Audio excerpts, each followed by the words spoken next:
Donc voilà, nous sommes en communication téléphonique avec Abdelrahman Ridwan, qui est actuellement donc retenu dans un centre de rétention, et nous avons la possibilité d'entrer en contact avec lui et surtout la possibilité de lui donner le droit de s'exprimer pour faire justement respecter et valoir ses droits. Donc, salam alaikum, bonsoir monsieur Ridwan.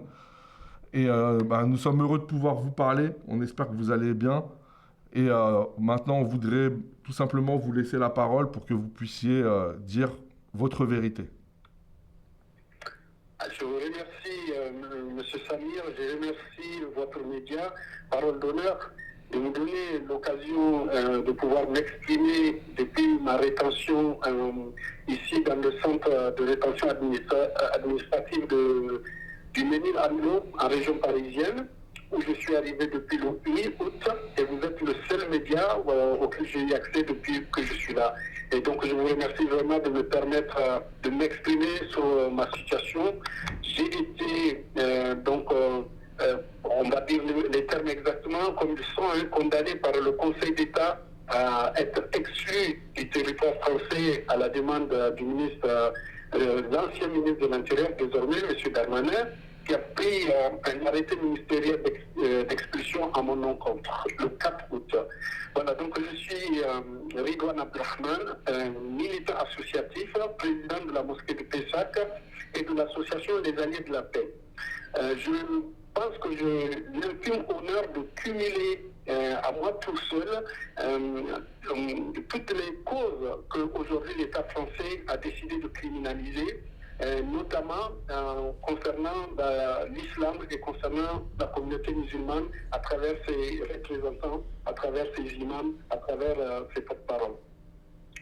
Donc la situation dans laquelle je me trouve aujourd'hui est la conséquence des combats que je menais depuis 25 ans exactement, où je suis acteur associatif sur le territoire de Bordeaux, où je dirige cette mosquée depuis une dizaine d'années.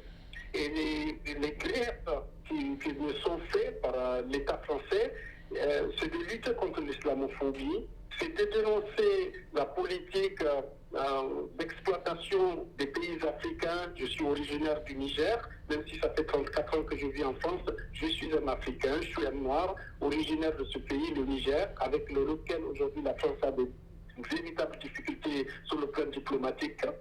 Et j'ai l'intime honneur aussi d'avoir mené depuis des années ce combat pour la défense des droits du peuple palestinien. Donc je cumule ces trois griefs, ces trois délits, ces trois crimes qui ont permis à l'État français aujourd'hui de m'ajouter sur la longue liste des victimes de la répression de l'État, des victimes de l'islamophobie d'État et des victimes désormais de tout ce qui démontre le génocide que Israël est en train de perpétrer dans la bande de Gaza en Palestine occupée.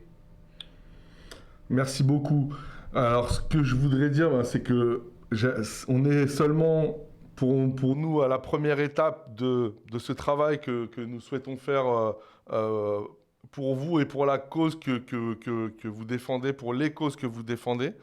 On vous remercie d'avoir justement pu organiser ce petit entretien et j'espère qu'il y en aura très rapidement d'autres qu'on pourra très rapidement à nouveau échanger et faire connaître justement tous les aspects de cette affaire qui pour nous est une affaire d'État en fait, hein, qui pour nous est une affaire d'État.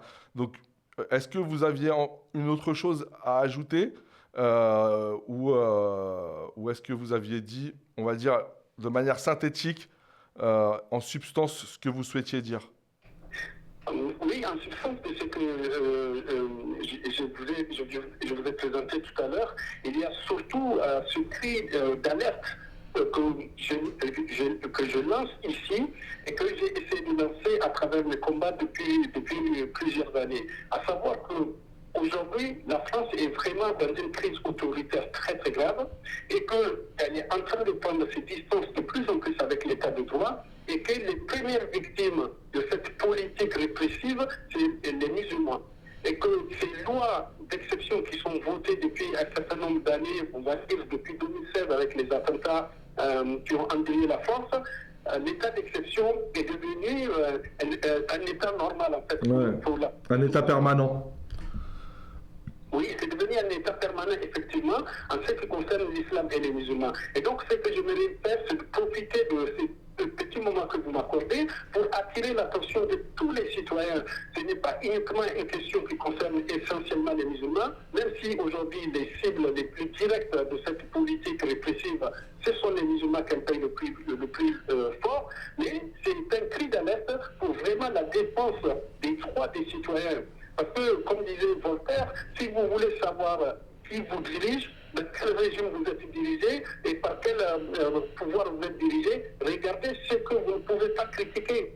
On est exactement là-dedans. Et je clôture avec cette autre citation que j'aime beaucoup de Montesquieu, le père de la séparation des pouvoirs, sur le droit français, qui a son empreinte sur le droit français. Il disait qu'il n'y a pas de pire tyrannie que celle que l'on exerce à l'ombre des lois et avec les couleurs de la justice. Et nous sommes exactement dans cette séquence-là. C'est avec la justice administrative devenue une justice prédictive, une justice répressive, une justice punitive que les droits et les libertés des musulmans sont en train d'être broyés par cet État islamophobe. Et il est important que les gens sachent que ce qui va toucher les musulmans aujourd'hui touchera les autres citoyens demain. Et on a déjà vu quelques exemples avec des dissolutions comme l'association écologiste des soulèvements de la terre. Merci beaucoup, Abderrahmane Ridwan. J'espère à très vite, à très très bientôt. Et nous... Merci à vos collègues, merci à toute l'équipe. Vraiment, votre média est très important parce qu'il faut donner la parole à tous ces sans-voix qui sont aujourd'hui victimes de cette répression. Et c'est important qu'on puisse avoir des canaux comme les vôtres sur lesquels on peut lancer ces cris d'alerte et on peut sensibiliser les citoyens. Merci à vous. Et je voudrais vous dire pour terminer que le média qu'on représente n'a jamais aussi bien porté son nom au moment où on est en train de se parler. Parole d'honneur.